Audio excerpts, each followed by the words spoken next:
Hey, Mr. Wiedemer here from Mr. Wiedemer's History. Today, we're going to talk about the cultural life in the late 1800s.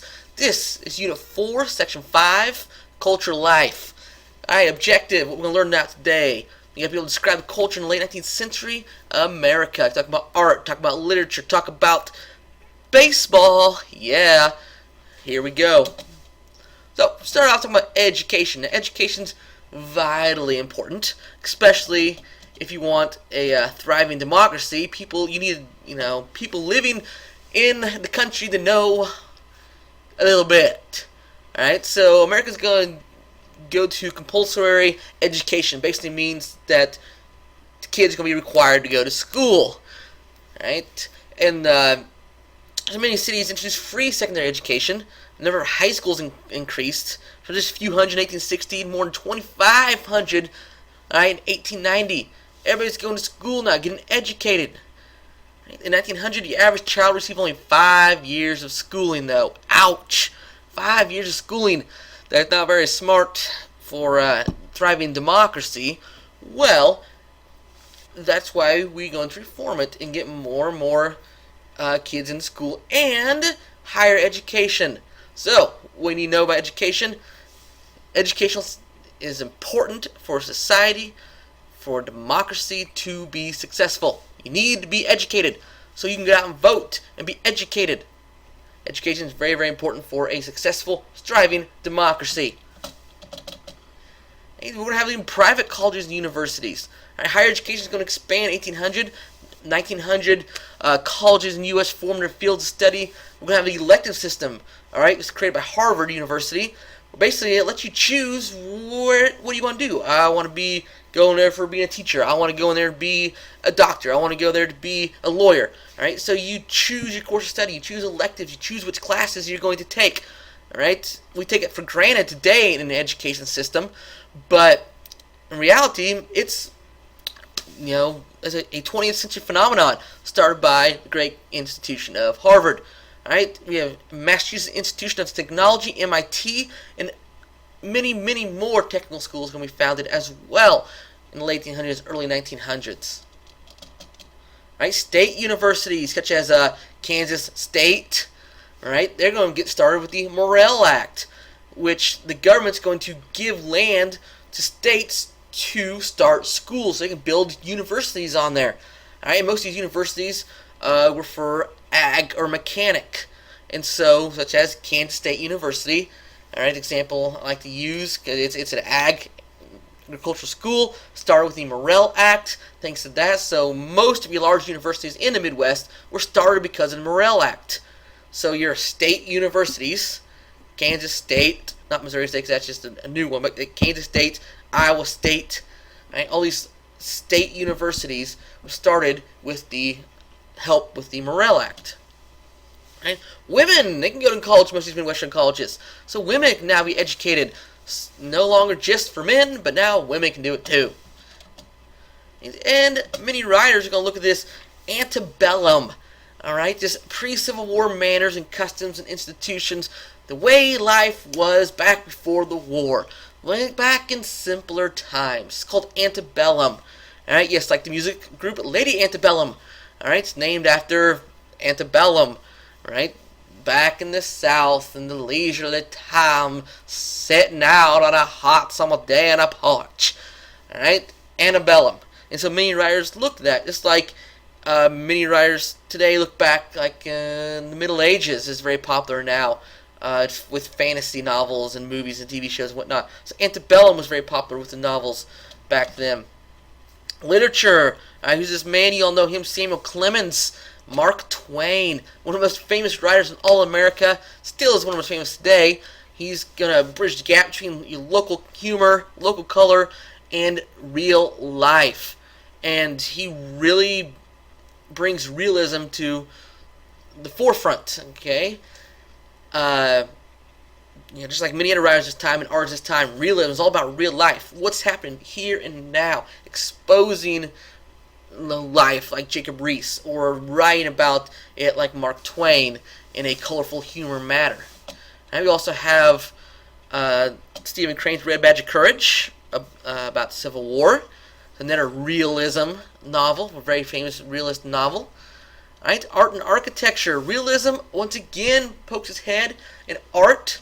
Right? American painters chose to live outside the country for inspiration. Many of them are going to go to Italy or England, and they're going to live in Europe and live outside to get inspiration for their art pieces.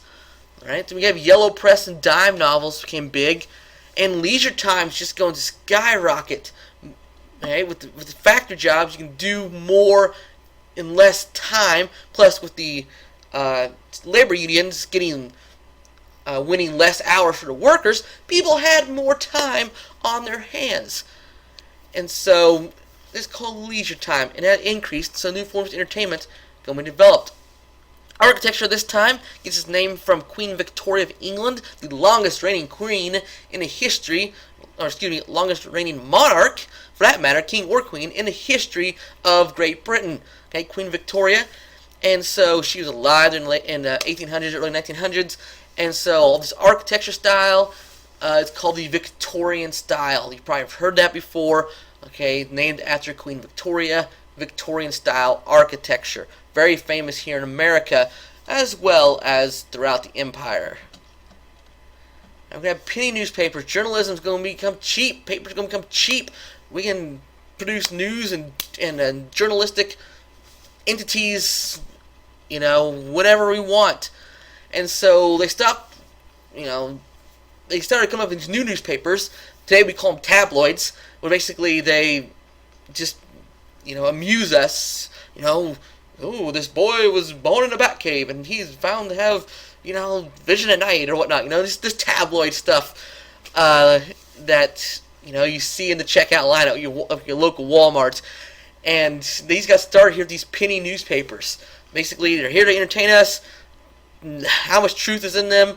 Probably not much.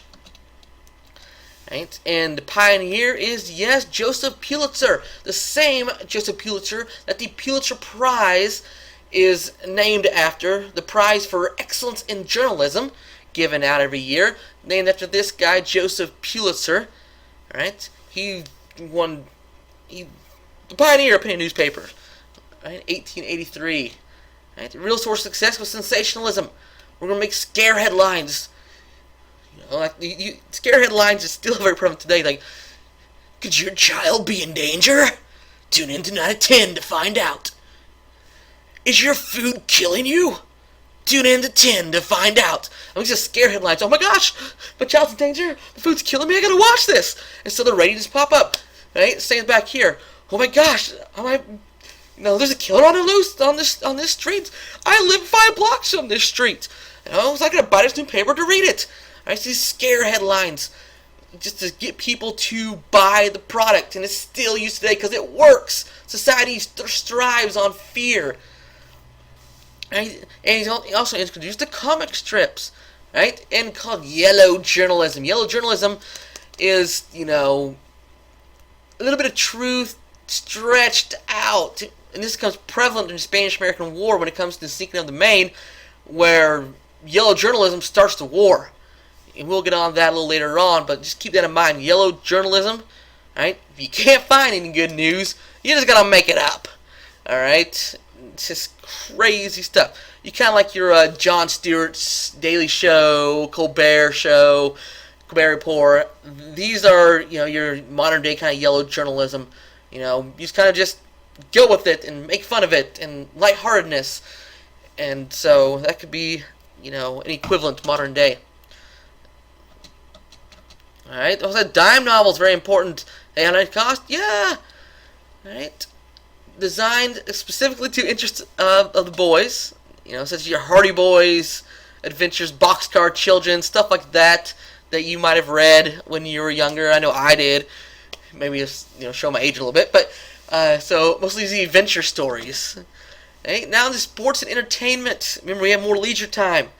So many people looked for activities such as golf became very famous, croquet, lawn tennis, very popular, upper middle class. And then comes the greatest sport in the history of the world, baseball. Truly an American invention, America's pastime.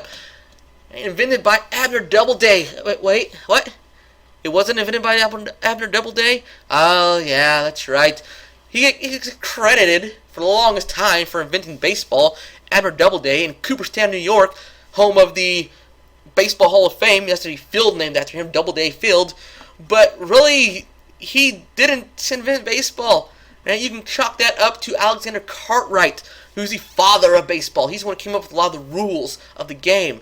So there you go, a little bit of history about the greatest sport in the world, baseball. Yay!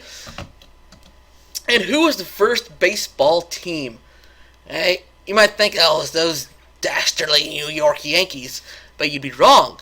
It was actually the Cincinnati Red Stockings. Yes, the Cincinnati Reds were the first Major League Baseball team. Right? Before it was Major League Baseball, just professional baseball. Cincinnati Reds. Right? They got started in 1869, 1876. The National League was organized. Later on, the American League, the Junior League, so the Senior League, the National League. 1876, the Red Stockings were the first baseball team in America professionally. Right? Found a ready audience, loyal fans, crowded urban areas. Go to these parks. Right? I had a privilege to go to one of these early parks, Wrigley Field, this summer. Magnificently awesome. If you ever get a chance to go there because it is amazing. Alright. So, bicycling was also a craze. Pole sitting became a craze. Yes, let's go up on top of a flagpole and sit there and see who can stay the longest. Fun time. And cities became centers of cultural life. We talked about earlier, the department store. Right? Theaters and vaudeville shows became very popular. Which is the operas and orchestras, theaters, museums, all this stuff. People had more time and they wanted to go enjoy their time. And so they spent money on experiences. Alright, a little bit of review of this. American culture was changed in the 1800s. More leisure time. Right? More activities. More people were getting higher education, both high school and higher education. Education was still is very, very important for a successful democracy. You need an educated society to have a successful democracy. Alright, famous authors Mark Twain, Stephen Crane. Realism is very popular in all kind of art. And literature and everything. Right? Penny newspapers, yellow journalism, right? Sensationalism. Right? If there's no news, you're going to make it up. Right? Dime novel was very prevalent, the adventures for young men. And more leisure time, more activities, such as the great game of baseball. And you go to museums and theaters. Alright, so until next time, I'm Mr. Wiedemer. Study history.